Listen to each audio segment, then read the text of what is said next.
पिछले वीडियो में हमने आपको बताया था कि लॉ ऑफ डिमांड क्या होता है। आपने देखा था कि कीमत और मांग के विपरीत संबंध को मांग का नियम कहते हैं और मांग रेखा बाएं से दाएं नीचे की ओर झुकती हुई होती है। बाएं से दाएं नीचे की ओर झुकती हुई जो रेखा होती है मांग रेखा, ये क्या बताती है? मांग के नियम को बताती है। और ये बाएं से दाएं नीचे की ओर झुकती क्यों होती है, आज आपको हम इस वीडियो में ये आपके साथ में डिस्कस करेंगे कि कौन से ऐसे कारण होते हैं जिसकी वजह से कीमत और मांग में विपरीत संबंध पाया जाता है, जिसकी वजह से मांग रेखा बाएं से दाएं नीचे की ओर झुकती हुई होती है। तो फर्स्ट पॉइंट है लॉ ऑफ डिमिनिशिंग यूटिलिटी, उपयोगिता ह्रास नियम। आप लोग को पता होगा कि उपयोगिता ह्रास नियम क्या होता है। Law of diminishing marginal utility, इसका मतलब ये होता है कि जब हम किसी वस्तु की पहली इकाई का उपभोग करते हैं तो उसका उपभोग करने से हमको बहुत ज़्यादा उपयोगिता मिलती है। दूसरी इकाई का जो उपभोग करते हैं तो उससे मिलने वाली उपयोगिता पहली की तुलना में कम होती है। तो जैसे जैसे हम वस्तु की अधिकाधिक इकाइयों का उपभोग करते जाते हैं वैसे वैसे प्रत्येक अगली इकाई से मिलने वाली उपयोगिता क्रमशः कम होती जाती है। कहने का मतलब है कि वस्तु की कम इकाइयों का उपभोग करने से अधिक सीमांत उपयोगिता मिलती है और अधिक इकाइयों का उपभोग करने से कम सीमांत उपयोगिता मिलती है। अच्छा, अब आप लोगों से एक प्रश्न करना चाह रहे हैं कि उपभोक्ता यानी कि क्रेता यानी कि हम किसी वस्तु की कितनी कीमत देने को तैयार हैं। अगर आपसे पूछा जाए कि आप वस्तु की कितनी कीमत देने को तैयार हैं तो आप यही कहेंगे कि जितनी उस वस्तु से उपयोगिता मिल रही है, जितनी यूटिलिटी मिल रही है, उतना ही प्राइस हम देने को तैयार हैं। यानी कि यूटिलिटी के बराबर प्राइस, U बराबर P। जैसा कि इस टेबल में दिखाया गया है कि पहली रोटी का उपभोग करने से 100 इकाइयों के बराबर उपयोगिता मिल रही है, इसलिए वो पहली रोटी के लिए 100 पैसे देने को तैयार है। दूसरी से मिलने वाली उपयोगिता 80 के बराबर है, इसलिए दूसरी के लिए 80 पैसे देने को तैयार है। तीसरी से मिलने वाली उपयोगिता 60 के बराबर है, इसलिए 60 पैसे देने को तैयार है। और अंतिम यानी कि चौथी इकाई से मिलने वाली उपयोगिता सबसे कम है, 20 है, इसलिए उसके लिए वो 20 पैसे देने को तैयार है। तो आपने देखा कम ऊंची कीमत यहाँ पे क्या है? 100।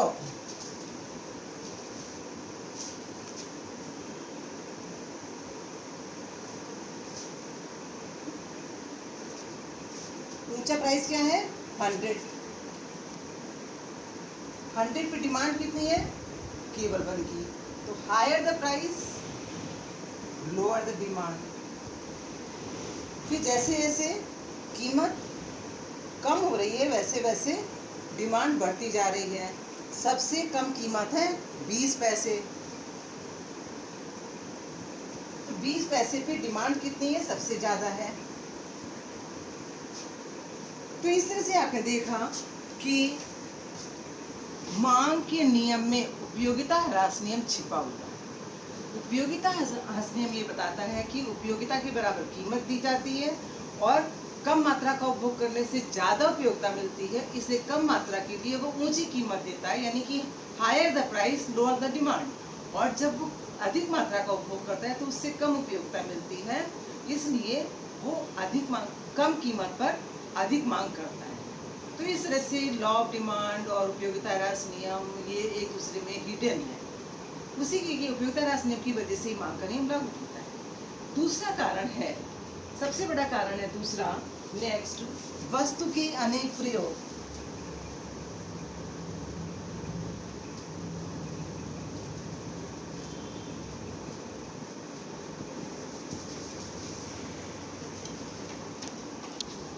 Various uses of commodity. जी हाँ, जैसे कि आप एग्जाम्पल ले सकते हैं दूध। बहुत ही सिंपल और डेली लाइफ का एग्जाम्पल हम ले रहे हैं मिल्क। मिल्क के बहुत सारे यूज़ होते हैं। मिल्क पीने के काम आता है, मिल्क की चाय बनती है, मिल्क से दही बनता है, मिल्क से घी बनता है, मिल्क से खोया बनता है और मिल्क से मिठाइयाँ बनती हैं। इतने सारे यूजेस हैं मिल्क के। लेकिन जब कीमत ऊंची होती है तो दूध का प्रयोग उन्हीं उपयोगों में किया जाता है जो कि ज़्यादा महत्वपूर्ण होते हैं। जैसे कि पीने के काम आना, चाय बनाना, दही जमाना और बाकी यूजेस कम कर दिए जाते हैं, जिसकी वजह से दूध कम होती है।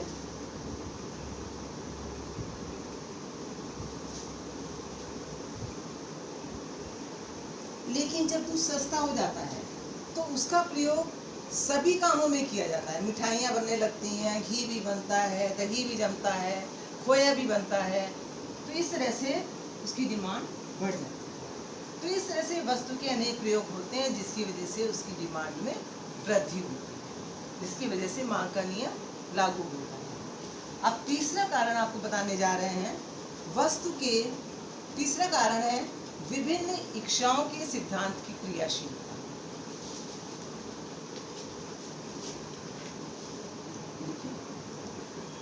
विभिन्न इच्छाओं के सिद्धांत की क्रियाशीलता। देखिए, हम सभी जानते हैं कि सभी की रुचियां एक जैसी नहीं होती, सबकी इच्छाएं एक जैसी नहीं होती, सबकी पसंद एक जैसी नहीं होती है। एक वस्तु है, सभी व्यक्तियों की रुचियां एक जैसी नहीं होती, पसंद एक सी नहीं होती है, उनका स्वभाव सबका अलग अलग होता है। तो ये तथ्य भी मांग के नियम को लागू करने में सहायक होता है। जैसे कि एक वस्तु है, सपोज जब कलर टीवी आया तो वो बहुत महंगा था, है? लेकिन तो ये दो तरह के लोग थे जिनकी पसंद थी। दो तरह की पसंद के लोग थे, एक वो जिनको ज़्यादा पसंद था टीवी, और दूसरे वो जिनको कम पसंद था।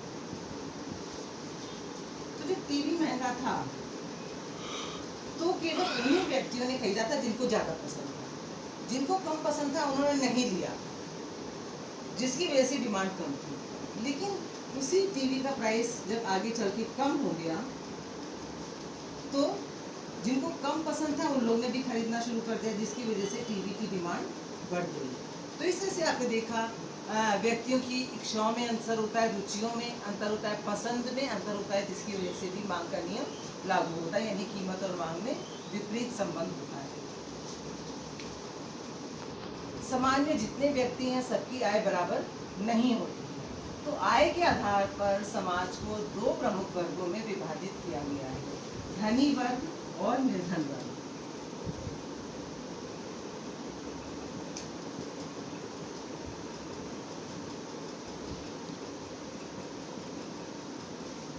धनी वर्ग की आय ज्यादा होती है, निर्धन की आय कम होती है। जब वस्तु महंगी होती है तो उस वस्तु को जो अमीर लोग हैं, जो धनी वर्ग है, जिसकी आय ज़्यादा है, वही उसको खरीद पाता है। जिसकी आय कम है यानी निर्धन वर्ग उसको नहीं खरीद पाता है, जिसकी वजह से डिमांड कम होती है।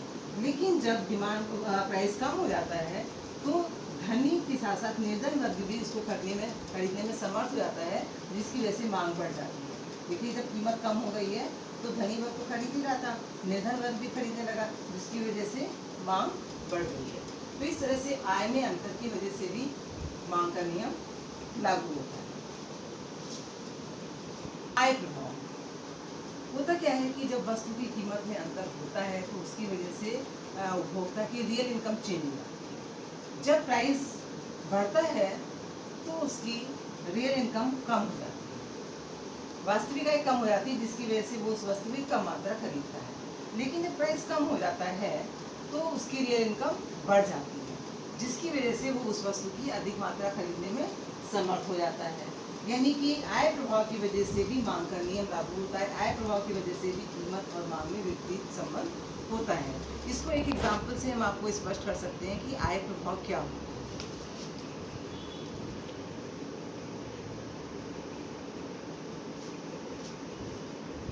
चाय की कीमत है 50 रुपीज़ पर केजी। इस कीमत पर डिमांड है 2 kg की, तो कितने रुपए खर्च हो रहे हैं? 100 रुपीज़। लेकिन जब चाय का प्राइस कम हो जाता है, मान लीजिए 40 रुपये पर केजी हो जाता है, तो 2 किलो डिमांड के लिए कितने पैसे खर्च करने पड़ेंगे? 80। अब उसके पास बचेंगे कितने? 20 रुपये। ये जो 20 रुपये बढ़े हैं, बचे हैं उसके पास, ये उसकी रियल इनकम में वृद्धि है। तो इस बढ़े हुए पैसे से, इस बढ़ी हुई रियल इनकम से वो चाय की और मात्रा खरीद सकता है। कितनी मात्रा और खरीद सकता है? आधा केजी चाय और ले सकता है, यानी कि जो मांग है वो 2.5 kg की हो जाएगी यानी प्राइस कम होने पर डिमांड चाय की बढ़ी है, इसलिए बढ़ी है क्योंकि प्राइस कम होने पर रियल इनकम बढ़ गई है, जिसकी वजह से डिमांड में वृद्धि हुई है। अब लास्ट हम कारण बताने जा रहे हैं जिसकी वजह से मांग का नियम लागू होता है, वो है सब्स्टिट्यूशन इफेक्ट।